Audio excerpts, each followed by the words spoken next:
म रेशमा थापा मगर आजको क्लासमा हामी कस्ट क्लासिफिकेसन एन्ड एस्टिमेसनको न्यूमेरिकल सल्भ गर्छौं। यो च्याप्टरमा चाहिँ अब के हुन्छ भने हामीसँग कस्टहरु हुन्छ सेमी भेरिएबल कस्ट। त्यो सेमी भेरिएबल कस्टलाई चाहिँ सेग्रिगेट गर्ने भनेको चाहिँ टुक्र्याउने भयो। भेरिएबल कस्ट कति छ र फिक्स्ड कस्ट कति छ भनेर टुक्र्याउने प्रोसेसलाई नै के भन्छौं सेग्रिगेसन भन्छौं। अब सेग्रिगेसनको मेथड चाहिँ क्वेशनले हामीलाई इन्डिकेट गर्दैको हुन्छ। अब सेग्रिगेसनको मेथड चाहिँ दुईटा भयो कि हाई लो मेथड हुन्छ कि लिस्ट स्क्वायर मेथड। अब हामी आज चाहिँ लिस्ट स्क्वायर मेथडको गर्छौं। जस्तै यो क्वेशनमा the following information are extracted from the books of manufacturing company भने बुक्स अफ म्यानुफ्याक्चरिङ कम्पनीको चाहिँ हामीलाई तलपट्टि इन्फर्मेसन दिएको छ। अब आउटपुटहरु चाहिँ हामीले के मान्छौं x मान्छौं, मेटेरियल कस्टलाई चाहिँ के मान्छौं y मान्छौं किनभने इन्डिपेन्डेन्ट भेरिएबल भयो आउटपुट चाहिँ x। अब यो आउटपुट चाहिँ कहिलेकाहीँ हामीलाई मेसिन आवर लेबर आवर दिन्छ जुन दिन्छ त्यसकै बेसिसमा राखेर गर्छौं। अब आउटपुटको कारणले चाहिँ हाम्रो कस्ट चेन्ज हुने भएको भएर आउटपुटलाई चाहिँ हामी के लेख्छौं x लेख्छौं। त्यसले मिक्स्ड कस्टलाई चाहिँ हामीले के डिनोट गर्छौं y ले। अब यहाँनिर भ्यालु मल्टिप्लाईहरु गर्दा स्क्वायर गर्दा ठूलो भ्यालु आउने भएको भएर हामीले चाहिँ तीनटा के गर्यौं जेरो कमन लियौं हैन। अब आउटपुटको केसमा त्यहाँनिर 1000 2000 3000 4000 र 5000 छ। तीनटा जेरो कमन लिदा 1 2 3 4 5 लेख्यौं। त्यसै मिक्स्ड कस्टको केसमा मिक्स्ड कस्ट चाहिँ 15000 20000 हरु छ। चाहिँ यसमा नै हामीले कतिवटा जेरो कमन लियौं तीनटा जेरो कमन लियौं।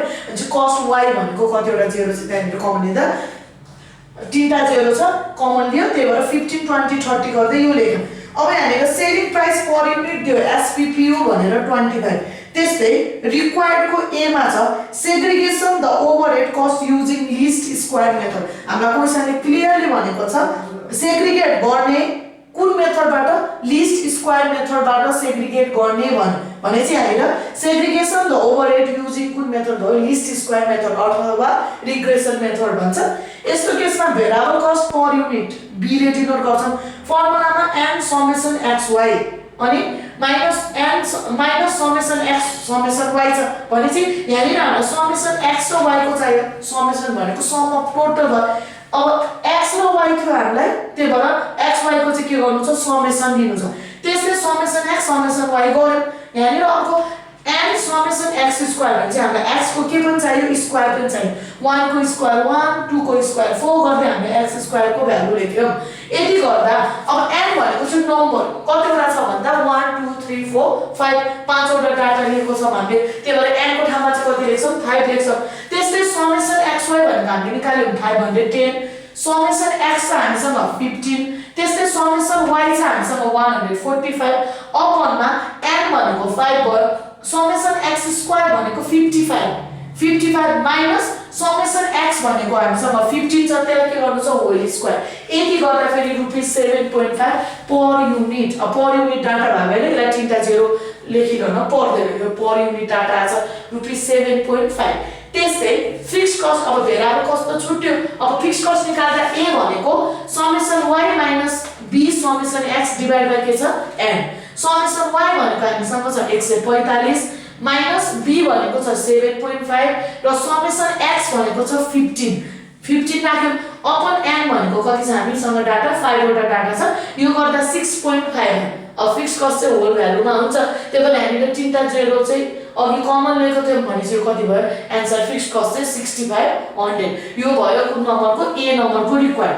त्यसै b नम्बरमा हामीलाई भन्यो required sales for desired profit rupees 40,000। हामीलाई चाहिँ क्वेशनले desired profit the rupees 40,000 र हामीलाई चाहिँ required sales to earn desired profit भन्यो। त्यसको फर्मुला चाहिँ fixed cost plus desired profit upon के गर्यौं हामीले SPPU minus VCPU।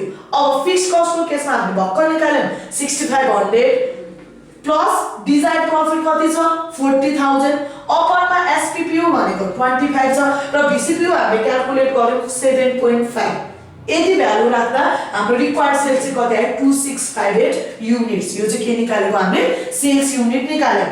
त्यस्तै सी नम्बरमा coefficient of determination with interpretation the result भने अब coefficient of determination r square लेख्छौं पहिला r निकालेर त्यसलाई स्क्वायर गर्दा हामी भयो अथवा सिधै यसरी r स्क्वायर निकाल्दा भयो अब यसको फर्मुलामा n summation x y minus summation x summation y अघिकै डाटा लिन्छौं n भनेको 5 समेसन x y भनेको 510 minus summation x 15 summation y कति 145 त्यसलाई के गर्यौं हामीले स्क्वायर गर्यौं होल स्क्वायर त्यस्तै n समेसन x स्क्वायर भनेको n 5 भयो summation x square 55 minus summation x को होल स्क्वायर भनेको 15 को के गर्यौं स्क्वायर अब x को पछि सँगसँगै के को पनि चाहियो y को पनि चाहियो यति मात्र भएको भए त्यो के हुन्थ्यो हाम्रो VCPU निकाले हामीले स्क्वायर नराख्दा अब y को पनि कुरा आउनु n summation y square minus summation y को होल स्क्वायर छ भन्छ यहाँ हेर्नुस् हाम्रो n भनेको 5 भइहाल्यो समेसन y स्क्वायर भनेको y लाई स्क्वायर गर्दै निकालेको भ्यालु को सम अफ टोटल भयो